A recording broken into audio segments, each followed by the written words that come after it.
రాప్తాడు నియోజకవర్గంలో ఒక మాజీ శాసనసభ్యుడిగా ప్రజలకు కలుగుతున్న ఇబ్బందుల గురించి ఇబ్బంది పడుతున్నటువంటి ప్రజల్ని పరామర్శించడం గురించి నియోజకవర్గంలోకి వెళ్ళడానికి నియోజకవర్గంలోని గ్రామాల్లో పర్యటన చేయడానికి కూడా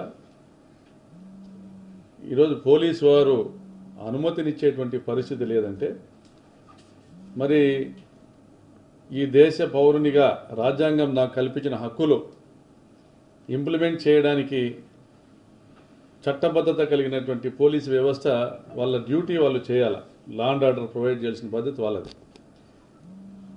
ప్రియర్ ఇంటిమేషన్ లేదు, 24 అవర్స్ ముందు మాకు ఇన్ఫామ్ చేయాలా, మా దగ్గర బందోబస్తు లేదు, పోలీసులు తక్కువ ఉన్నారు, ఎస్ఐ రిలీవ్ అయినాడు, సిఐ లీవ్లో ఉన్నాడు, ఇటువంటి కుంటి సాకులు చెప్తా జిల్లా పోలీస్ యంత్రాంగం, ఉమ్మడి జిల్లాకు సంబంధించినటువంటి పోలీస్ యంత్రాంగం నియోజకవర్గంలో నేను తిరగడాన్ని కూడా రిస్ట్రిక్ట్ చేసే పరిస్థితుల్లో ఉన్నారంటే మరి ఈరోజు ఈ కాకి బట్టల వెనక ఇది నడిపిస్తున్నది ఎవరు?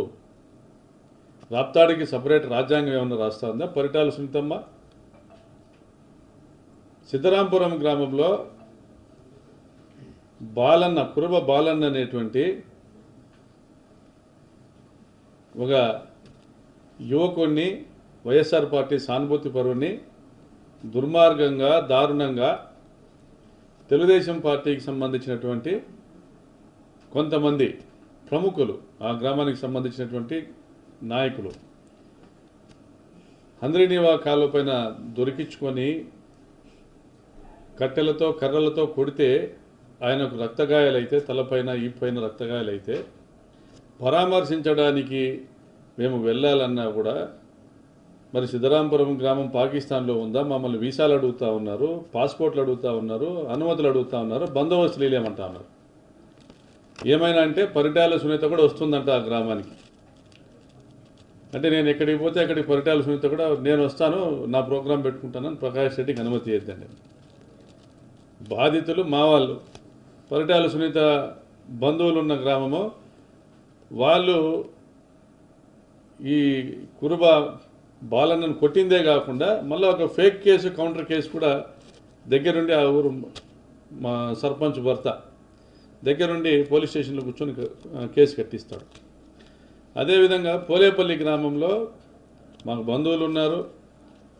అక్కడ గుడి నిర్మాణంలో మా వంతు పాత్ర కూడా మేము పోషించడం జరిగింది.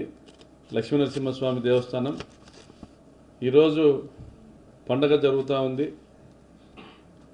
మరి గ్రామంలో లక్ష్మీనరసింహస్వామి దేవస్థానంలో పూజ నిర్వహిస్తున్నారు. మీరు తప్పకుండా రావాలని గ్రామ పెద్దలందరూ కూడా ఇంటికి వచ్చి పిలిస్తే పోలేపల్లి గ్రామానికి వెళ్ళడం జరిగింది. అదేవిధంగా అదే గ్రామంలో తలారి రాజు అని వైఎస్ఆర్ కాంగ్రెస్ పార్టీకి సంబంధించినటువంటి రామగిరి ఉప సర్పంచ్ రామాంజనేయుల వల్ల బావ, ఆయన మరణించినాడు. ఆయన ఈ మధ్య అనుమానాస్పద స్థితిలో మరణించినాడు. ఆయన భార్య ఉంది పోలేపల్లిలో, ఆమెను పరామర్శించి వద్దామనేసి మేము పొద్దున్నే బయలుదేరడం జరిగింది. దాదులూరు కాడికి డిఎస్పీ గారు, ఒకరిద్దరు సిఐలు, ఒక ముగ్గురు ఎస్ఐలు అందరూ వచ్చి మేము బందోబస్తు ఇలేమనేసి చెప్తా ఉన్నారు. పోనీ ఆ గ్రామంలో ఏమైనా యుద్ధ వాతావరణం ఉందా? తెలుగుదేశం పార్టీ తరఫున ఎవరైనా కర్రలు పుచ్చుకొని గొడవలు పడేటువంటి పరిస్థితి ఉందా? ఎవరు కూడా లేరు, అటువంటి పరిస్థితులు లేరు. వాళ్ళకు పండగ ఉంది, మా వాళ్ళకి పండగ ఉంది, అందరికీ పండగ ఉంది.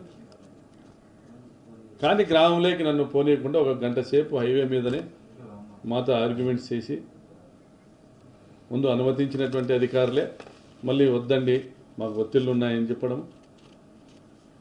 సరే మిమ్మల్ని 151 కింద ప్రివెంటివ్ మెజర్స్ కింద అరెస్ట్ చేయాల్సి వస్తుందంటే చేసుకోమని చెప్పినాం. తీసుకొని వచ్చి అనంతపూర్లో ఇక్కడ వదిలిపెట్టాం. మరి అనంతపురంకి రాకనే డిఎస్పీ గారికి అనంతపూర్ డిఎస్పీకి ఫోన్ చేసి సిద్ధరాంపురం వెళ్ళాలి సార్ అంటే వెళ్ళండి అనే 2 వెహికల్స్లో వెళ్ళండి అన్నారు.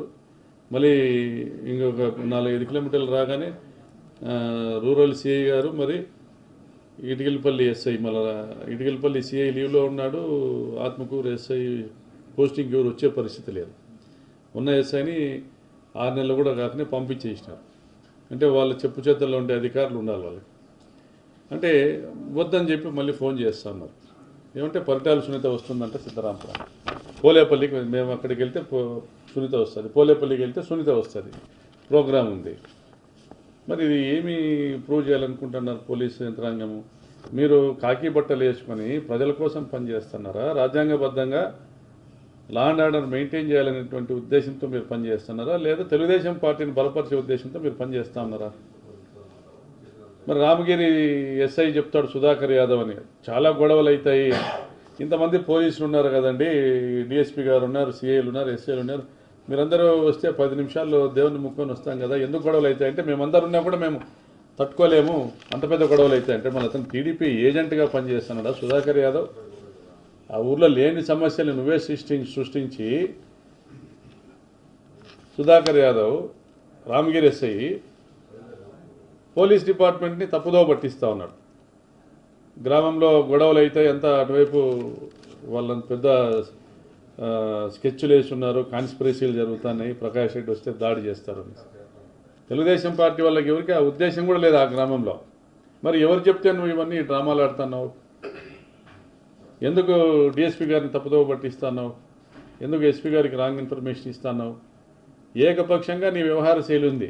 ఒక సుధాకర్ యాదవ్ రామగిరి మండలంలో గమనిస్తే గంతిమర్రుల ఎస్సీల్ని దాదాపు 15-20 రోజుల నుంచి స్టేషన్ కాడికి పిలిపించుకుంటాడు, వాళ్ళతో స్టేషన్లో పని చేయించుకుంటాడు, మరుగుదొడ్లు క్లీన్ చేయమని చెప్తాడు, సాయంత్రం అయితేనే పంపిస్తాడు, కూల్ చేయించుకుంటాడు దళితులతో. మరి అదేవిధంగా గంతిమర్రులో అన్నదమ్ముల సమస్య, భూమి సమస్య ఉంటే దాన్ని సివిల్ పంచాయతీ చేయాలని చూస్తావు. వాళ్ళ అన్నదమ్ములు ఇద్దరు రాజీ అయితే స్టేషన్ కాటికి పోయి మేము రాజీ అవుతున్నాం అంటే మీరెవరు రాజీ అయ్యేదానికంటావు? అంటే సెటిల్మెంట్లో నువ్వు చేస్తే చేయించుకోవాలా, అన్నదమ్ములు రాజీ కాకూడదు. గొడవలు మీరే పెడతారు, కేసులు మీరే రాస్తారు, కేసులు కడతారు, రాజీలు ఎవరు చేయకూడదు. ఆ మండలంలో పెద్ద మనుషులు పోయి వాళ్ళ పొలం సమస్య ఉండి అన్నదమ్ములు బాగా పరిష్కారం సమస్య రాజీ చేస్తే స్టేషన్కు మేము రాజీ అయినామని పోతే వాళ్ళని తిట్టి పంపిస్తాడు. అదేవిధంగా గాదికుంటలో ఎస్సీల భూమిని తెలుగుదేశం పార్టీ వాళ్ళు ఆక్రమించుకొని అందులో ఉన్న పైపులు, స్ప్రింక్లర్లు అన్నీ ఎత్తకపోయి బోర్లేకి ఆ సబ్మెర్సిబుల్ మోటారు దీంట్లోకి వదిలేసి చెట్లు నరికేసి పెద్ద ఎత్తున నష్టం చేస్తే దినాం ఎంఆర్ఓ దళితుల్ని పిలిపిస్తారు, పోలీసు వాళ్ళు చర్యలు కూడా తీసుకోరు. అంటే బహిరంగంగా ఆటోల్లో వచ్చి వాళ్ళకి కావాల్సిన దాష్టికం అంతా చేస్తుంటే చర్యలు ఉండవు పోలీసు వాళ్ళకి రామగిరిలో.